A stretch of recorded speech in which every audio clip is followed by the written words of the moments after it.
सभी को जय जिनेन्द्र। तीन भुवन में सार वीतराग विज्ञानता, शिव स्वरूप शिवकार नमो त्रियोग संभार के। आज हम उस ध्यान का चर्चा करेंगे जिससे मोक्ष की प्राप्ति होती है। उत्तम सहननस्य एकाग्र चिंता निरोधो ध्यान मांतर मुहूर्तात। उत्तम सहनन वाले के किसी एक विषय पर चित्त का अंतर्मुहूर्त के लिए रोकना ध्यान कहलाता है। ये तो हमने सामान्य कहा बताया। उत्तम सहनन किसको कहते हैं? 6 सहनन होते हैं। उसमें प्रथम सहनन जो होता है वज्र वृषभ नाराज सहनन, उसके बिना मोक्ष की प्राप्ति नहीं होती है। इसलिए प्रथम सहनन जो है उत्तम सहनन कहलाता है। 6 प्रकार के सहनन होते हैं।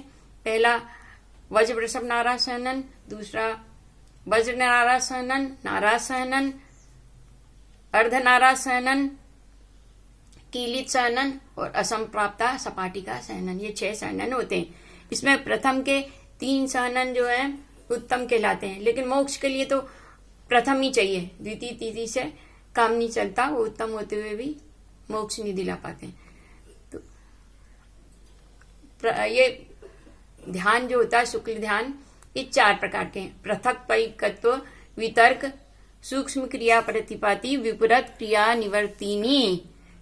पहला कौन सा हुआ? पृथक्त्व वितर्क, दूसरा एकत्व वितर्क, तीसरा हुआ सूक्ष्म क्रिया प्रतिपाति, चौथा विपरीत क्रिया निवर्तिनी। ये 4 प्रकार के शुक्ल ध्यान होते हैं। इसमें शुक्ल चाद्य पूर्वविद आदि के जो शुक्ल ध्यान है 2, शुक्ल चाद्य पूर्वविद मतलब आदि के जो 2 शुक्ल ध्यान है वो पूर्वविद को होता है। और पूर्वविद किसने कहते हैं? जो श्रुत केवली होते हैं, जिनको संपूर्ण श्रुत ज्ञान के धारी होते हैं, वे श्रुत केवली कहलाते हैं। और वो श्रुत केवली ही प्रथम और द्वितीय शुक्ल ध्यान को करते हैं। इतरेक योग काय योगा योगा नाम। ये जो परे केवली ना, पहले तो आदि के जो 2 ध्यान है वो तो पूर्वविद को होता है। अंत के जो 2 ध्यान है परे केवली ना, वो केवलियों को होता है। 4 ध्यानों में से आदि के 2 ध्यान पूर्वविद श्रुत केवली के होते हैं, और दूसरे आगे पीछे के जो अंत के जो 2 ध्यान है शुक्ल ध्यान, वो केवलियों को होता है। इनके अब अपन योग का वर्णन करते हैं कि किसके पास कितने योग रहते हैं। त्रेक योग काय योगा योगा नाम। प्रथम शुक्ल ध्यान में 3 योग रहते हैं, मन वचन काय।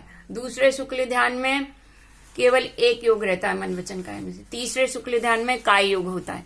और चौथे शुक्ल ध्यान में अयोगी होते हैं, अयोगी को होता है। एक आश्रय सवितर्क विचारे पूर्वे। एक आत्मा का आश्रय लेकर सवितर्क मतलब भाव श्रुत ज्ञान का बल से, भाव श्रुत ज्ञान के बल से एक आत्मा का आश्रय लेकर ये विचार सहित होता है।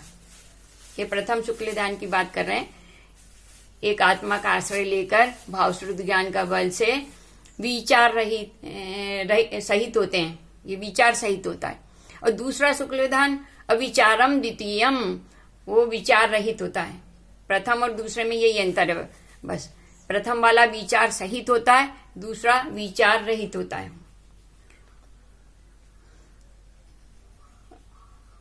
वितर्क श्रुतम, ये वितर्क जो होता है श्रुत ज्ञान को कहते हैं। विचारोर्थ व्यंजन योग संक्रांति। अब ये ऊपर जो विचार आया था कि प्रथम शुक्ल ध्यान विचार सहित है और दूसरा विचार रहित है, तो उस विचार का अर्थ यहाँ बता रहे हैं। विचारोर्थ व्यंजन योग संक्रांति। विचार का मतलब होता है अर्थ, व्यंजन और योग में संक्रांति होना, मतलब पलटना। अर्थ का पलटना, व्यंजन का पलटना और योग का पलटना। अब अर्थ व्यंजन योग भी मैं समझा देती हूँ। अर्थ का मतलब होता है द्रव्य और पर्याय में पलटना। कभी द्रव्य का आश्रय लेना, कभी पर्याय का आश्रय लेना। और कभी व्यंजन का अर्थ होता है वचन या शब्द, कभी वचन का, कभी शब्द का। तीसरा योग, मन वचन काय, तीनों योगों में पलटना होता है। कभी मन का, कभी वचन का, कभी काय का आश्रय लेते हैं। तो ये पलटना किसमें होता है? प्रथम शुक्ल ध्यान में, क्योंकि अभी इसमें स्थिरता नहीं आई है उतनी। प्रथम शुक्ल ध्यान में स्थिरता की कमी होती है, इसलिए पलटना होता है सब चीज का। और दूसरा जो शुक्ल ध्यान है वो अविचारम द्वितीयम, इसी लिखा है कि द्वितीय शुक्ल ध्यान विचार रहित है, उसमें पलटना नहीं होता है, स्थिरता आ जाती है तो पलटना नहीं होता, न योग का पलटना, न अर्थ का पलटना, व्यंजन का पलटना। यहाँ किसी चीज का पलटना नहीं होता, एक विषय जो भी उनका आत्मा में स्थिर हो जाते हैं, स्थिरता बढ़ जाती है उनकी आत्मा की में। तो ये दूसरे का हो गया। अब हम इसके स्वरूप का वर्णन करते हैं चारों गुणस्थान के। प्रथम शुक्ल ध्यान में तो विचार सहित होते हैं, और दूसरा शुक्ल ध्यान होता है उसमें विचार रहित होता है। तीसरा शुक्ल ध्यान जो होता है उसमें केवली भगवान को होता है। तीसरा शुक्ल ध्यान तो उसमें केवली भगवान सूक्ष्म काय में स्थित हो जाते हैं, अपनी जो स्थूल काय है उसे छोड़ के इसको स्थूल काय को सूक्ष्म काय में परिवर्तन में स्थित हो जाते हैं। तो ये उनका स्वरूप है उस वक्त, सूक्ष्म काय में स्थित रहना। ये अंत में करते हैं, जब उनको अंत में 13वें गुणस्थान के अंत में ये ध्यान करते हैं। चौथा शुक्ल ध्यान 14वें गुणस्थान में करते हैं, तो उस वक्त क्या स्थिति हो जाती है, योगों का अभाव हो जाता है, योग का अभाव हो गया, लेकिन संसार से निवृत्ति नहीं हुई। ये उनकी चौथे शुक्ल ध्यान की स्थिति है। अब हम गुणस्थानों का वर्णन करते हैं कि कौन से गुणस्थान में कौन सा शुक्ल ध्यान होता है। 8वें गुणस्थान से 11वें गुणस्थान तक पहला शुक्ल ध्यान होता है, उससे मोहिनी कर्म का क्षय होता है। दूसरा शुक्ल ध्यान 12वें गुणस्थान में होता है, उसमें ज्ञानावर्णी, दर्शनावर्णी, अंतराय, ये 3 जो घातिया कर्म होते हैं, इन 3 घातिया कर्मों का क्षय होता है, जिससे केवल ज्ञान की प्राप्ति होती है। तीसरा शुक्ल ध्यान होता है 13वें गुणस्थान में, यानी केवली भगवान करते हैं। केवली भगवान अपने 13वें गुणस्थान के अंत समय में ये सूक्ष्म क्रिया प्रतिपाती करते हैं। सूक्ष्म क्रिया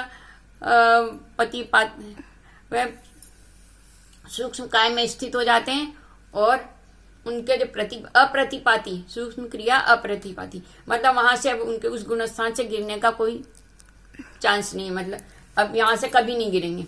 ये हुआ, ये कौन से 13वें गुणस्थान में। अब चौथा जो शुक्ल ध्यान है, जिसको व्युपरत क्रिया निवर्तिनी कहते हैं, उस व्युपरत क्रिया निवर्तिनी में योग का अभाव हुआ, और 4 जो अघातिया कर्म हैं, नाम, आयु, नाम, गोत्र और वेदनी, ये जो 4 अघातिया कर्म बचे, उनका नाश हो जाता। उनका नाश होते ही मोक्ष की प्राप्ति हो जाती है, भगवान बन जाते हैं। ये फल भी इनका ऐसा है, इसी तरह से हुआ।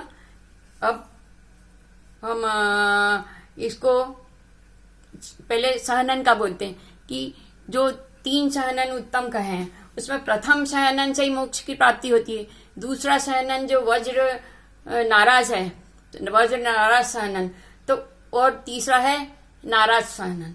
तो ये दोनों जो सहनन है, वज्र नाराज सहनन और नाराज सहनन, इससे महाराज के पास यदि वज्र वृषभ नाराज सहनन नहीं है, और ये वाले 2 नीचे वाले वज्र नाराज सहनन है या नाराज सहनन है, तो इससे वो श्रेणी तो चढ़ेंगे, लेकिन उपसम श्रेणी चढ़ पाएंगे। छपक श्रेणी चढ़ने का अभी कोई अवसर नहीं है तो उनको मोक्ष की प्राप्ति नहीं होगी। वो उपसम श्रेणी तो चढ़ेंगे, 11वें गुणस्थान से पहुंच जाएंगे। उपसम श्रेणी कितनी होती है, उपसम कभी भी होता है तो अंतर्मूर्त के लिए होता है, कभी भी मोहिनी कर्म का। तो उपसम किया, अंतर्मूर्त के लिए उपसम करते हैं, तो अंतर्मूर्त बाद वापिस कर्म उदय में आने लगते हैं, तो वापिस उनको लौटना पड़ता है।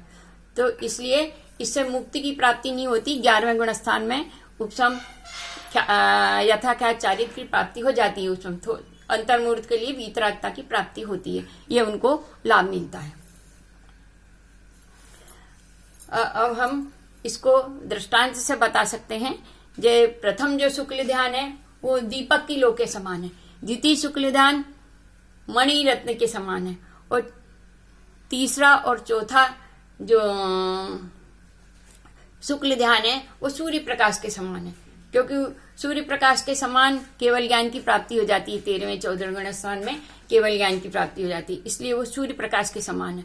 और जो शुरुआत का है वो दीपक की लो के समान है, क्योंकि उसमें सिर्फ मोहिनी कर्म का नाश कर पाता है।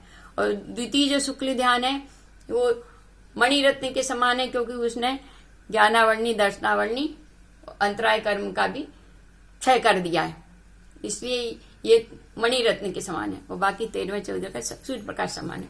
मैंने समझाने की कोशिश की, क्लियर करने की। यदि आप लोगों को समझ में आया हो तो अच्छा है, और नहीं तो इसको बार बार पढ़ने से थोड़ा होगा। मैंने अपनी तरफ से तो समझाने की भरसक प्रयास किया है।